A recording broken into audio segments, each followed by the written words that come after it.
triomphe, rejoins le parti sans culot. Citoyens, citoyennes, on vous court. Des citoyens propres dans une ville propre, nos enfants nous regardent. Pour l'honneur, pour servir, pour la gloire, nous avançons. Je suis un citoyen ordinaire. Citoyen, soldat, frère, père. Citoyen, C'est mon devoir de citoyen. Je n'ai fait qu'une voix. Sud Radio, les vraies voix qui font bouger la France, les vraies voix citoyennes, Aurélie Gros, Stéphane Pellet. Et on est très heureux d'accueillir Aurélie Gros, Stéphane Pellet. Bonsoir, comment ça va bien? Bonsoir. Mais toujours très bien, dès qu'on est ici en noir et rouge, en rouge et noir. Ça me rappelle une chanson. Je vaincrai ma peur. J'irai plus loin que ces montagnes de douleur. Voilà, vous inquiétez pas, on va pas vous faire un karaoké, malheureusement. Quoique ça pourrait être drôle. Ça pourrait être bien. Non, mais c'est surtout pour le Téléthon, pour voter, ça y est, c'était ce week-end. C'était ce week-end, oui. C'est ça. En tout cas, c'est un sujet très important puisque tous contre le cancer. Mais il y a une façon de dire je t'aime à ceux qui luttent. En France, une personne sur deux sera confrontée au cancer au cours de sa vie. Chaque année, ce sont plus de 400 000 nouveaux cas diagnostiqués. Et chaque jour, des enfants, des ados, des parents, des soignants, des familles entières se battent avec courage. Mais face à la maladie, il y a aussi des élans de solidarité, de joie, de réconfort. Et c'est ce que propose l'association Tous contre le cancer avec un mot d'ordre. Tant qu'il y a de la joie, il y a de la vie. Fanny Pelpel est avec nos responsables communication de l'association qui œuvre au quotidien pour faire rayonner ses actions dans toute la France. Bonsoir, merci d'avoir accepté notre invitation. Et nous aurons Nicolas Rossignol aussi, fondateur et président de Tous contre le cancer, ancien journaliste, visage connu des plateaux télé et surtout artisan d'espoir auprès des milliers de familles. On vous souhaite la bienvenue, on est ensemble jusqu'à 20h. Les vraies voix Sud Radio. Aurélie Gros, Tous contre le cancer, c'est une association qui vibre depuis des années et qui est sur le terrain surtout et que tout le monde connaît. Oui, je dirais même que c'est une chaîne de cœur, de sourire. C'est des gens qui font du bien et on est ravis de les avoir ce soir parce que c'est hélas, je dis bien hélas, une maladie qui touche énormément de familles en France et généralement les gens se sentent relativement désemparés et eux ils permettent aussi de donner du réconfort, de la joie et de voir la maladie d'une façon différente. Donc merci Fanny d'être avec nous ce soir. Bonsoir. Merci à vous. Et évidemment je ne sais pas si on n'a pas encore le président qui est en train de se connecter parce qu'il est en Zoom. En train de se connecter. Alors c'est très intéressant de vous avoir puisque il y a une communication assez puissante de cette association et c'est important parce qu'on va parler plein de choses, de prévention, on va s'orienter, s'occuper des malades. C'est un sujet qui touche forcément toutes les familles qui nous écoutent aujourd'hui.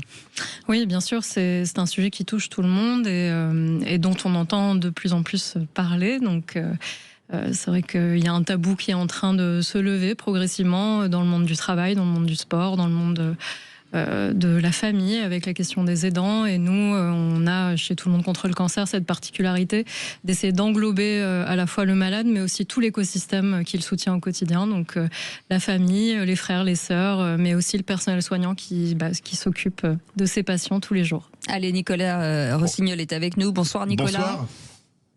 Bonsoir Cécile, bonsoir à tous, merci de m'accueillir. Bienvenue sur Sud Radio, vous êtes sur le terrain depuis tellement d'années, vous avez mené tellement d'actions aujourd'hui pour ceux, vous êtes fait accompagner de personnalités, enfin, c'est-à-dire que j'ai l'impression que vous avez se réuni et rebattu le monde entier en tout cas pour vous aider dans ce combat.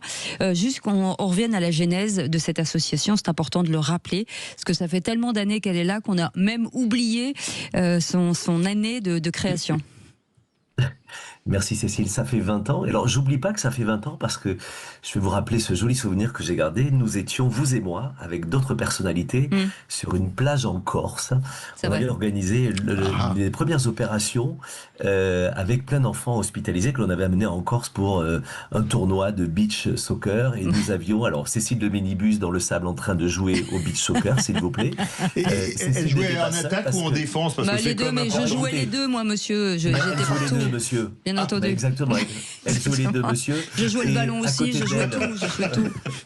Exactement. Et dans la team de Medibus, on avait aussi Zinedine Zidane, on avait Yannick Noah, Nikos Eliagas, etc. Et chère Cécile, j'ai pas oublié parce que c'était un peu la genèse de cette association. J'étais à l'époque journaliste à TF1 et j'ai fait ma crise de la quarantaine à 30 ans. En fait, j'avais été bouleversé par mon 492e reportage à TF1 sur un petit garçon hospitalisé. Ce petit garçon était décédé au bout de quelques mois et je m'étais dit, en fait, je sers à rien. Donc, avec une utopie énorme, j'ai pris 4 mois sabbatiques à TF1 en me disant, je vais monter un événement contre le cancer, je sauve le monde, et puis au bout de 4 mois, je reviens parce que je pensais revenir à la télévision. Et donc, je suis dans ma 20e année sabbatique. Je suis pas sûr d'avoir changé grand-chose, mais Si. le sifflet au bout du fusil, en fait, on est motivé et mobilisé depuis 20 ans pour réaliser nos actions en espérant améliorer le quotidien des enfants et de leurs familles. Stéphane Pellet.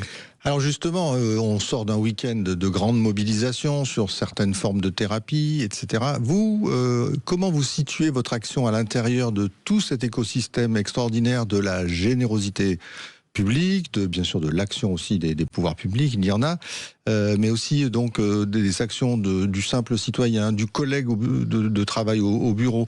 Comment vous avez, qu'est-ce que vous avez voulu, amener de plus finalement ? Alors c'est une bonne question et notamment dans le de plus, c'est ce qui est important. C'est ça. D'abord, il y a de la place pour tout le monde. On est tous au combat et on fait tous partie d'un même bataillon et on tire tous dans le même sens avec un seul objectif. C'est chez nous, la lutte contre le cancer. 2, améliorer le quotidien des patients, de la famille. Avec ce petit truc en plus, c'est que notre énergie, on a voulu la passer en plus du patient, sur tout son entourage. En fait, on est énormément d'associations et toutes les assos font un boulot incroyable, magnifique, nécessaire et de manière complémentaire, faut le dire. Mais on a eu un petit constat particulier, c'est que chaque fois qu'un enfant est touché par la maladie, c'est toute la famille qui est impactée. Et dans la famille, je mets les frères et sœurs qui sont souvent laissés de côté parce que c'est normal. Hein, vous avez un enfant à l'hôpital, il y a des parents qui de fait vont dire bon, on verra plus tard, on gérera plus tard et on s'occupera plus tard des autres. Sauf que pendant la maladie, les frères et sœurs morflent également. Donc on s'est dit, on va aussi s'occuper des frères et sœurs, on va aussi s'occuper des parents et de tout l'entourage. Et donc, chez nous, la petite particularité, si je devais en trouver une, c'est que chaque fois qu'on réalise un rêve, on le fait pour toute une famille et pas uniquement pour l'enfant. Et quand on offre des cadeaux, c'est pour toute la famille et pas seulement l'enfant. Et quand on offre une semaine de vacances, c'est pour toute la famille. Donc on multiplie par 5 en fait les dépenses, mais surtout par 5 les bénéficiaires en fait. Voilà, c'est un des prismes par lequel on a voulu prendre les choses. Et la deuxième chose que je dirais, c'est que on s'est basé sur les demandes des hôpitaux et des familles. Oui. C'est que plutôt que de regarder le combat avec pitié, on voulait s'appeler Tout le monde chante contre le cancer au début, parce qu'on voulait pas s'appeler Tout le monde chiale. Et bien en fait, on s'est dit, on part au combat avec de la joie, parce que finalement la pitié, il y en a déjà assez. Donc on a rajouté la joie. Et justement, Fanny, on est dans les périodes voilà, qui approchent des fêtes de Noël, et vous avez une opération sans Noël pour sans hôpitaux. De quoi s'agit-il exactement ? Alors, cette année, la liste au Père Noël s'est un peu allongée, puisqu'on sera plutôt sur 200 Noël dans 200 hôpitaux. Ah voilà, c'est bien, c'est bien. Et l'année prochaine, 300 ? On espère, tous les jours plus. Mais en tout cas, l'objectif, c'est vraiment de permettre à justement toutes ces familles qui passent Noël loin de chez elles, de retrouver un petit peu le côté chaleureux d'un moment en famille où on partage des cadeaux, on passe un moment festif. Donc on arrive avec de la décoration, une troupe d'artistes, des animations, des maquilleuses, tout ce qu'il faut pour oublier un petit peu qu'on est à l'hôpital. Et on organise des fêtes de Noël pour les petits, mais aussi pour les adultes, ce qui est aussi une particularité de l'association. C'est qu'on a conscience que cette fin d'année, elle peut être difficile, notamment quand on est isolé et encore plus face à la maladie. Donc on fait des fêtes pour les petits et les grands. Et c'est un peu, c'est dans les hôpitaux, les cliniques, dans tous les établissements ? On organise 20 fêtes en France et on envoie des cadeaux dans près de 200 services dans tous les hôpitaux de France. Et d'où viennent les cadeaux ? Il y a des dons, les gens peuvent faire des dons ? Oui, alors c'est essentiellement des dons d'entreprises. On a des partenaires très précieux, notamment Kingsway, qui nous aident beaucoup. Qu'on peut citer, Qu'on cite avec plaisir. Puisque... Là, c'est pas name and shame, c'est name and honor. Oui, clairement. Et donc, oui, étant donné qu'on a des contraintes sanitaires quand même assez strictes dans les services, pour des raisons évidentes, on doit forcément donner du neuf. Donc, on lance des appels à des entreprises pour faire des produits partage, nous remettre des invendus, des fins de stock ou faire des dons en nature tout simplement qu'on expédie dans les hôpitaux. Nicolas Rossignol, ça fait 20 ans, vous l'avez dit tout à l'heure, ça a été compliqué, malgré cette bonne volonté de faire changer les choses, d'embarquer avec soi les institutions ou même les hôpitaux, où la démarche a été difficile et parfois on se dit, on fait ça pour aider et finalement il se passe pas grand-chose. Oui, exactement, Cécile. Et merci pour la question parce qu'on nous la pose rarement. En fait, tout ce que l'on fait, mais comme tous les gens engagés, en fait, c'est tellement chouette sur le papier, c'est tellement beau, et c'est vrai que c'est joyeux. Et en fait, je vais vous faire une confidence, et je pense que tous les engagés et tous les présidents d'associations qui vont m'écouter vont s'y retrouver. Vous savez, quand on est président d'association, on gère 75% d'emmerdes et 25% de petits bonheurs, mais ils sont tellement intenses que l'on reste. En fait, je vais vous dire, moi, j'ai débuté avec une utopie monstrueuse. J'avais 30 ans, et quand je vous dis que j'ai pris 4 mois sabbatiques à TF1, c'est que je pensais que 4 mois, c'était largement suffisant pour changer le monde. Alors, c'était ma crise de la quarantaine à 30, mais aujourd'hui, de la fin à 18 ans, la crise de la quarantaine. Et tout le monde pense que en sortant dans la rue, on va changer le monde. Mais non, c'est pas simple. Mais je vais vous dire un truc. Depuis 20 ans, j'ai envie d'arrêter tous les matins parce que c'est compliqué, mais tous les soirs, en me couchant, je sais pourquoi je continue. Parce que le combat, il est porté, évidemment, moi j'ai une équipe géniale, Fanny en fait partie, il y a une équipe incroyable de permanents dans l'assaut. J'ai 350 bénévoles joyeux, incroyables aussi. J'ai un super conseil d'administration, donc il y a ça. Il y a tous les partenaires qui nous accompagnent, qui y croient. Et puis surtout, je vais vous dire, bien sûr que si vous arrêtez à l'administration hospitalière et l'administration en général qui vous met des bâtons dans les roues, bah évidemment, vous arrachez les cheveux. Moi j'ai de la chance, il m'en reste plus, donc j'ai plus rien à arracher. Mais en revanche, ouais, exactement. Et en fait, une fois qu'on se dit ça, bah, vous restez, parce qu'en fait, vous savez que l'énergie que vous mettez, elle a un petit impact. Et la petite confidence, elle est aussi, c'est que l'enfant malade, finalement, dans enfant malade, il y a d'abord enfant. En fait, lui, la maladie, vous savez, le cancer, il sait pas ce que c'est. Quand il a un copain qui a la grippe ou un autre qui a une gastro à côté, bah, il est malade pareil. En revanche, il y a que nous qui savons ce qu'est un cancer. Et donc, forcément, l'impact pour l'enfant, tout ce que l'on va réaliser va être chouette et va être bien reçu et vous allez le rendre joyeux. Mais je vais vous dire, dans le combat, ce qui nous rend le plus heureux, c'est souvent la réaction de la famille. Quand des parents viennent vous voir en vous disant, mais vous savez, j'ai jamais vu mon enfant aussi heureux, ou depuis des mois, je l'ai pas vu comme ça. Ben, rien que ça vous fait avancer. Et rien que la parole aussi des soignants, Fanny le disait très justement, les soignants, le personnel soignant, sont aussi une cible très importante pour nous, parce que eux aussi, on arrive à les soulager. Donc c'est ce qui fait que vous continuez. Donc vous oubliez les 75% qui vous enquiquinent, et ces 25%-là vous motivent. Allez, vous restez avec nous, Nicolas, bien entendu, et Fanny. On fait une petite pause, on revient dans un instant, et on est ensemble jusqu'à 20h. À tout de suite. Sud Radio. Sud Radio. Parlons vrai. Parlons vrai. Sud Radio. Parlons. Sud Radio, les vraies voix qui font bouger la France. Les vraies voix citoyennes. Aurélie Gros, Stéphane Pellet. Tous contre le cancer, 1001 façons de dire je t'aime à ceux qui luttent, et on est très heureux de les avoir avec Aurélie Gros et Stéphane Pellet. Ce soir avec nous en direct Nicolas Rossignol, le président de cette belle association, et merci d'être avec nous ce soir. Fanny Pellepel, et bien entendu quelques chiffres que je vais vous redonner. Cette association, c'est 26 000 patients aidants et soignants reboostés, 30 000 cadeaux offerts, 183 hôpitaux partenaires, 14 000 heures de bénévolat. Alors ça, c'est intéressant aussi, Nicolas Rossignol, de dire que le bénévolat, bien entendu, c'est aussi l'une des pierres angulaires de chaque association. Elle est importante, nécessaire, et j'imagine que des parents d'enfants qui ont été soignés, qui ont été aidés par l'association aujourd'hui, s'engagent peut-être sur le terrain aujourd'hui avec vous. Exactement, et vous savez quoi, même des anciens patients. Alors comme l'association fête ses 20 ans aujourd'hui, chez Tout le monde contre le cancer, on a la chance de voir revenir, et souvent par surprise, des patients qui viennent, alors qui s'inscrivent pour devenir bénévoles sur notre site internet, qui ne nous disent même pas qu'ils ont été bénéficiaires, et j'en vois plein évidemment dans les rangs de l'association, mais notamment dans nos polos roses, puisqu'on les appelle comme ça. Dans nos polos roses, récemment, enfin il y a quelques mois, Fanny, pour la communication de l'association, avait interviewé une super bénévole qui parle super bien, et quand je vois la vidéo, je me dis, mais mince, ce regard, ce sourire, je le connais, etc. Et en fait, j'ai cherché toute une nuit, et le lendemain matin, j'ai vite cherché dans nos archives, et je me suis souvenu. Mais voilà. Et je me suis souvenu qu'il y a 10 ans, c'est une petite fille qui était venue dans l'association, à qui on avait réalisé le rêve de chanter avec M. Pokora, et qui 10 ans plus tard, sans nous le dire, est devenue bénévole de l'asso. Ben oui, il y en a des dizaines comme ça. Et le bénévolat, un mot là-dessus, le bénévolat a changé depuis des années. En fait, moi j'ai construit l'association avec des gens il y a 20 ans qui restaient à vie. Et maintenant, on a des bénévoles qui viennent, qui nous disent, bah tiens, moi je vous offre une journée, je vous offre une semaine, je vous offre un mois, mais il y a des gens qui peuvent nous offrir 1 heure par mois. En clair, on a besoin de gens qui ont du temps, on a besoin de gens qui ont des compétences, et on a besoin de gens qui ont des réseaux. Fanny, pardon, allez-y. Vous avez organisé d'ailleurs la chanson C'est important, un événement jeudi dernier à la Adidas Arena, avec pas mal de grands noms comme artistes. Oui, alors on l'a pas organisé tout seul. En l'occurrence, il y avait beaucoup de bénévoles, mais il y avait aussi toute une organisation derrière, puisque c'est une émission qui est diffusée, je peux le dire maintenant, sur le M6 le 24 décembre. Donc le principe, c'est en fait la production de cette émission qui s'appelle Tous les talents chantent. Et donc, il dédie cette émission à l'association, ce qui nous permet, dans la salle, d'inviter justement toutes les familles, les soignants, tous les hôpitaux, nos bénévoles, leurs familles, mais aussi les partenaires qui nous soutiennent toute l'année. Et cette soirée nous aide à financer notre opération, justement, 200 Noël dans 200 hôpitaux. Et il y aura qui sur cette scène, par exemple? Est-ce qu'on peut le savoir ou c'est encore secret?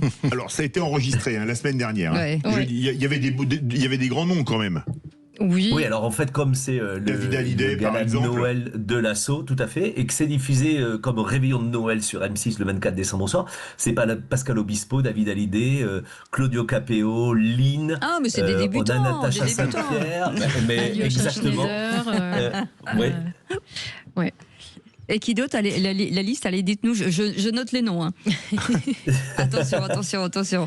Pascal Obispo, David Hallyday, Lynn, Natacha Saint-Pierre, Julie Zinati, Michael Gregorio, Lynn, on est Fabio Schneider, on l'a dit, Claudio Capéo. Bien sûr, et surtout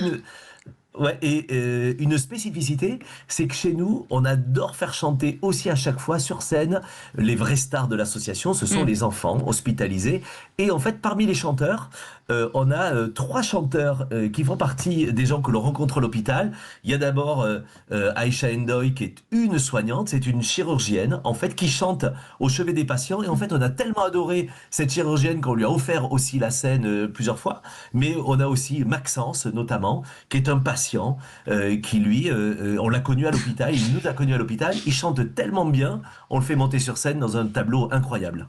Et justement, vous parlez, Nicolas et Fanny, des soignants, de tout ce monde-là. Comment ils accueillent, évidemment, j'imagine bien, mais ce serait intéressant que vous nous racontiez un petit peu comment ils accueillent les choses, parce que, toute petite anecdote, j'étais avec un ami hier qui s'est sorti, lui, en tant qu'adulte, donc d'une phase très très dure en cancer. C'est Thierry, je le cite, il se reconnaîtra s'il nous écoute.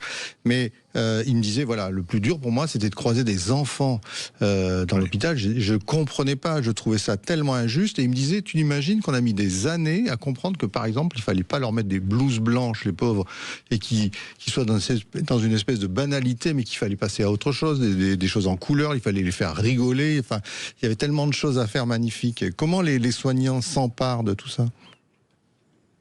En fait, on a des demandes particulières de la part des soignants. C'est-à-dire que le quotidien est compliqué. C'est que vous êtes soignant à l'hosto, alors pas beaucoup de moyens. Vous devez gérer d'abord le soin. Vous devez gérer l'accompagnement psychologique, l'accompagnement quotidien, vous devez gérer les parents. Et en fait, votre emploi du temps, il est dingue. Sauf que, comme dit votre ami très justement, le quotidien d'un gamin, en fait, il faut le comprendre. Quand on a cet âge-là, on ne comprend pas ce qui se passe dans ce monde adulte. Et donc, les soignants, à l'heure 8h ou 9h ou 10h dans la journée, rajoutent beaucoup de temps pour apporter de la joie. Et c'est là où ils nous appellent.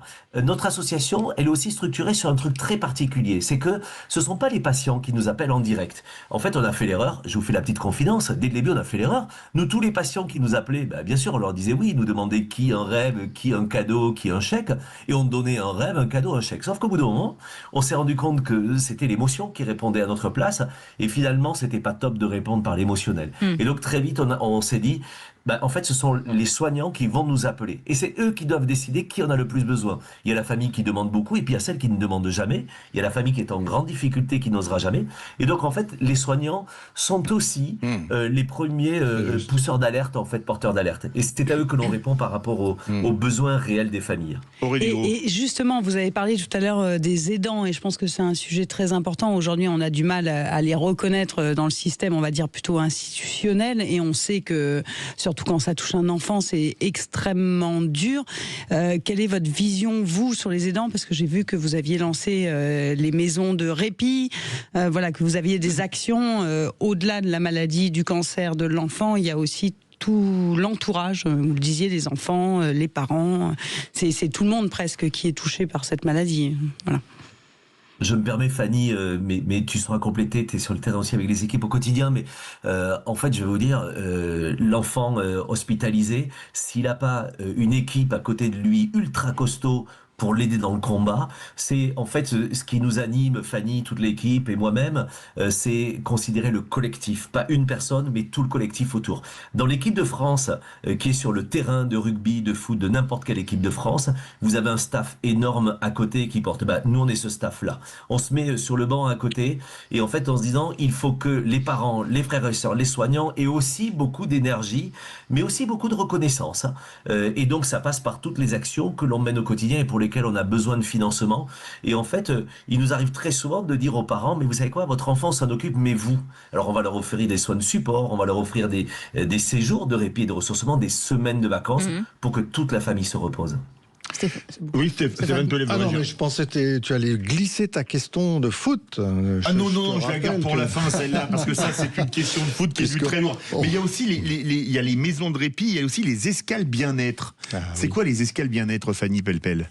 Oui, justement, c'était ce dont Nicolas parlait. Alors, à l'association, on a beaucoup de casquettes, mais entre autres celle d'agence de voyage, puisque chaque été... Vous mettrez 2 billets pour New York. Puisque chaque été, effectivement, on dit aux familles, écoutez, ça fait longtemps que vous n'êtes pas partis en vacances, on comprend que vous n'ayez pas la tête à ça, alors on va s'en occuper pour vous. Donc on emmène une trentaine de familles en vacances pendant une semaine au vert, où on s'occupe du transport, de l'hébergement, de la restauration, des activités sur place. Et donc l'objectif, c'est vraiment de leur permettre de se retrouver en dehors du cadre hospitalier, de renouer des liens et puis d'oublier un petit peu la maladie pendant cette période. Il faut imaginer combien d'événements pour que la machine tourne tout le temps, parce qu'il y a ce que vous faites dans les hôpitaux, mais après il faut aller chercher de l'argent. Donc chercher de l'argent, effectivement, ce sont des événements, des concerts, la possibilité d'aller dans certaines villes et d'animer aussi ces communes qui peuvent vous aider, parce que c'est vrai qu'on a tendance à dire on a toujours l'impression que c'est à Paris, mais pas du tout, c'est en France entière. Nicolas. On est dans tous les départements de France. Oui. Et en fait, je vais vous dire, on est une toute petite association, vraiment, mais on arrive à déplacer des montagnes avec une foi énorme pour le faire. En fait, je vais vous dire, on a besoin d'argent, évidemment, on a besoin de marchandises. Ce sont des entreprises qui vont nous dire, on va vous déstocker nos invendus. Ça peut être du mobilier pour décorer les hôpitaux. On a le réseau Ixina, les cuisines Ixina, qui nous déstockent toutes leurs marchandises. On crée des cuisines pour les parents dans les hôpitaux, sinon ils n'ont qu'un micro-ondes. Quand vous restez 6 mois, 1 an, 2 ans à l'hôpital, le micro-ondes c'est pas top, mais on va faire des cuisines, on va avoir des cadeaux évidemment, mais les cadeaux c'est pas uniquement pour les enfants. Nous, ce que l'on recherche, c'est pas uniquement des nounours et des poupées, ça on a un stock, mais on cherche beaucoup de cadeaux pour les adolescents, pour les adultes aussi. Et en fait, on va avoir besoin de déstockage, on va avoir besoin de transport. Si vous avez des sociétés de transport, on va avoir besoin d'argent, mais avec un truc particulier. Je vous fais une confidence, on est des Aveyronnais à la base, on est une bande de potes Aveyronnais. Alors ça, autant vous dire, les Aveyronnais, non, c'est déjà bien, mais vous voyez, les Aveyronnais, c'est les copains qui vous vendent le café à 15 balles, vous savez, à Paris. Bon bref, et en gros... Là, à 15, vous exagérez un peu quand même. Là, vous êtes un peu de Marseille, plus que de Rodez ou de Casseville. Non. Alors, Villefranche de Rouergue. Ah bon, alors là, oui, alors là, oui. Ah bah, évidemment. Et en fait, pourquoi je vous dis ça? C'est qu'on tente d'être la sauce la mieux gérée de France avec 8% de frais de fonctionnement. Et en clair, on a besoin aujourd'hui de dons supplémentaires. C'est très simple. Le plus beau des cadeaux, justement parce qu'on ne peut pas animer tous les territoires tout le temps, Cécile, suite à votre question, Le plus beau des cadeaux, c'est si vous avez dans vos auditeurs là des dirigeants d'entreprise qui acceptent de nous recevoir en rendez-vous, une visio, un rendez-vous, un café, on l'offrira hein, évidemment. Voilà. Et parce que si vous le faites payer 15 balles, ils vont pas être d'accord. Oui, c'est vrai. Et l'idée, c'est de voir comment on peut les embarquer, non pas pour financer l'association, j'allais dire, mais pour financer les actions de l'association. On sait flécher directement les dons. Et évidemment, les auditeurs peuvent quand même faire des dons. Bien entendu. Évidemment. Et où ils font des dons? Sur tous contre le cancer.com. Tout le monde contre le cancer.com. Tout le monde contre le cancer.com. Nicolas Rossignol, le fan de foot que je suis, a une question à vous poser. Vous qui étiez au tournoi encore. Je suis désolé pour vous, mais moi je suis fan de rugby. Donc, voilà. J'aime les deux. En termes de contrôle orienté, qui était le plus performant, Zinedine Zidane ou Cécile de Ménibus? Bien sûr. Cécile, évidemment. Mais bien entendu. Parce que je pensais que Zidane, c'était le Graal du contrôle orienté. Cécile, laissez-moi l'honneur de cirer vos chaussures. Non, mais c'est une évidence. Je vous ferai une petite dédicace. Vous inquiétez pas. En tout cas, merci d'avoir accepté notre invitation. On était très heureux de vous accueillir. Bien entendu, vous pouvez, on vous l'a dit, faire des dons. Si vous avez envie de vous engager sur le terrain, vous pouvez y aller aussi. Tous contre le cancer, milieu, une façon de dire je t'aime à ceux qui luttent. Et merci beaucoup Stéphane Pollet, merci beaucoup Aurélie Gros, merci beaucoup Nicolas Rossignol d'avoir accepté notre invitation, fondateur et président de Tous contre le cancer. Merci beaucoup Fanny Pelpel, vous êtes responsable communication de l'association qui œuvre au quotidien, je le rappelle, pour faire rayonner ses actions dans toute la France. Et on embrasse bien entendu tous les petits à l'hôpital, leurs parents et tous ceux qui se battent aujourd'hui contre le cancer. Dans un instant, ce sera peut-être un peu plus joyeux. Magali Berda sera avec nous. On vit pas dans la même France. Voilà, dans quelques minutes, on vous laisse avec son équipe. Vous pouvez réagir bien entendu au 0826 300 300. Et nous, on se retrouve demain à partir de 18h. Merci Max, merci Zach, merci François-Louis et merci Antoine et merci Justine. On vous souhaite une très très belle soirée. On se retrouve demain à partir de 18h. Salut. Sud Radio. Sud Radio. Parlons vrai. Parlons vrai. Sud Radio. Parlons vrai.